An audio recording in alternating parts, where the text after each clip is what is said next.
finally got in. Tell me how hard it was for you just to wait to get in and how good that felt. Just like you mentioned, it was hard, but at the end of the day, we're surrounded by a good group of physio and everything, and I was well treated. I think it was a long process, obviously, and I was excited to be back, but I took every day like one day at a time, 1 week at a time, and I knew my time was going to be up eventually.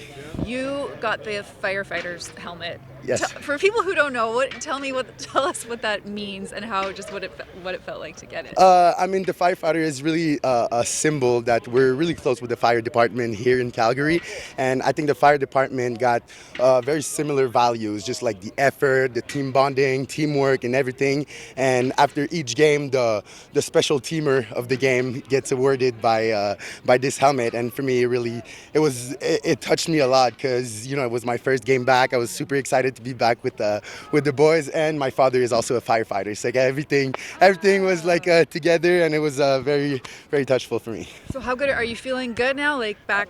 Feel great. Close to Feel 100%? 200%. Feel 200%, and I could have maybe push it to come back a week prior, but I think we made the good decision to wait another week to be sure that it didn't play with my mental and I was ready to go full on 200%. Okay. The weekend was pretty challenging for you guys as a whole, spending that extra night and all of Yeah. that. What did you learn about this team in terms of how you guys can deal with adversity?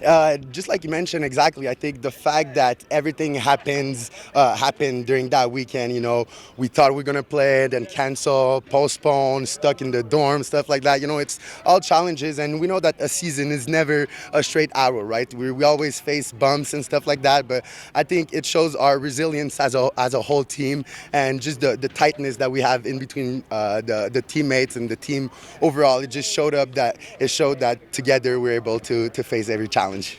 Winnipeg was a huge test. Saskatchewan was a huge test. Now you're facing Winnipeg again. They're probably going to be upset considering you guys beat them. What kind of game do you expect out of them this weekend? It's definitely going to be a physical game. Winnipeg's a great team, but just like Coach Dickinson mentioned, it's all about us. We all we got, we all we need. So we're focusing on us, the little details. We're having a great practice week so far, and I think we're going to be ready for the challenge this weekend. I guess you've had a little more rest than most. Do you feel like you can bring kind of some fresh legs to this team right now? Yeah, absolutely. It was always like that throughout my career. I bring the juice, I bring the energy. I like to give the energy to the team, and I think it showed up this weekend, and I'm ready to embrace that role for the rest of the season.